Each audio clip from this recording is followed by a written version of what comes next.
Setiap hari, berbilion manusia melakukan rutin yang sama tanpa mempersoalkan kenapa. Kita diajar sejak kecil untuk mengambil sarapan untuk tenaga, makan tengah hari untuk kelangsungan, dan makan malam untuk keluarga. Tetapi, jika kita melihat kembali ke dalam sejarah manusia, pola ini sebenarnya hanyalah sebuah anomali atau rekaan manusia yang baru muncul pada abad ke-18. Kita percaya ini adalah fitrah manusia. Namun, benarkah tubuh kita memerlukannya, atau adakah kita sekadar mengikut arahan tanpa sedar akan akibatnya? Teruskan menonton.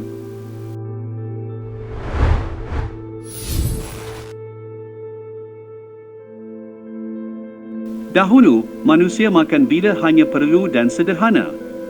Namun, pada abad ke-18, segalanya berubah. Revolusi industri bukan sahaja membina mesin, tetapi ia juga membina jadual untuk manusia. Manusia akan mengambil sarapan pagi untuk pergi bekerja. Industri mencipta waktu rehat tengah hari bukan untuk kebajikan pekerja, tetapi untuk mengelakkan keletihan yang boleh mengurangkan produktif kilang. Pihak kapitalis awal sedar bahawa tenaga kerja manusia mempunyai had.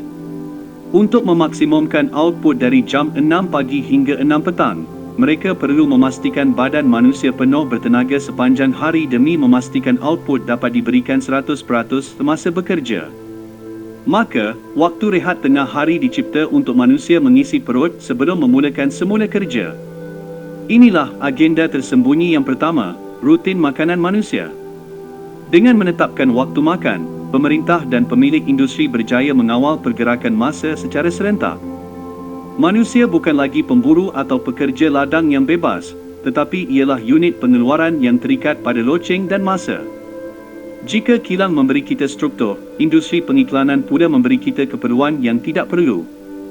Pada awal tahun 1900, konsep makan sarapan pagi hampir pupus di bandar-bandar besar. Syarikat serial seperti Kellogg's menghadapi krisis jualan. Di sinilah munculnya taktik kotor pemasaran. Mereka membiayai kajian-kajian sains yang menyatakan bahawa kanak-kanak yang tidak bersarapan akan gagal di sekolah. Dr. John Harvey Kellogg, seorang ekstremis kesihatan, mempromosikan serial bukan sahaja sebagai makanan sarapan malah menjadikan produk mereka sebagai keperluan manusia untuk memulakan pagi hari di sekolah dan tempat kerja. Industri makanan serial pada ketika itu berjaya menjadikan produk mereka sebagai satu keperluan manusia. Mengapa kita merasa lapar tepat pada waktu tengah hari dan malam selepas pulang dari kerja? Adakah itu lapar sebenar? Pakar biokimia kini mendedahkan kebenarannya. Apabila kita makan 3 kali sehari dengan diet tinggi karbohidrat moden, kita memaksa pankreas merembeskan insulin secara berterusan. Insulin yang tinggi menghalang badan daripada membakar lemak simpanan. Akibatnya, badan anda terkunci dalam mod membakar gula. Apabila gula darah turun selepas beberapa jam, otak menghantar isyarat lapar yang kuat. Anda menjadi hamba kepada kitaran glukosa. Diet 3 kali sehari yang tinggi gula membawa kepada rintangan insulin, obesiti, dan diabetes tahap 2. Ini mewujudkan pelanggan tetap bagi industri farmasyutikal. Ia adalah satu ekosistem yang sempurna. Industri makanan membuatkan anda sakit, dan industri ubat-ubatan menguruskan sakit anda. Pada tahun 2016, Yoshinori Ohsumi memenangi hadiah Nobel kerana menemui mekanisme autofagi, iaitu proses di mana sel memproses semula komponen yang rosak untuk menjadi tenaga. Tetapi ada satu masalah bagi industri korporat.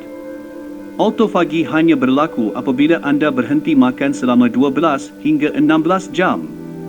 Jika orang ramai tahu bahawa kesihatan optimum boleh dicapai secara percuma melalui puasa dan mengurangkan frekuensi makan, industri makanan segera dan snack yang bernilai trilion dolar akan runtuh dalam semalam.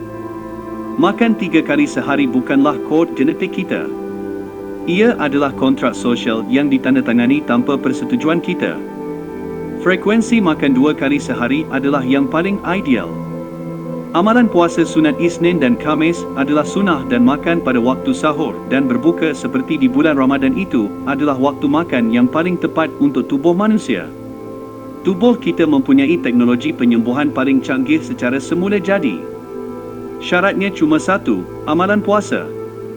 Tidak perlu puasa sepanjang tahun, Cukup amalkan makan bila lapar, berhenti sebelum kenyang.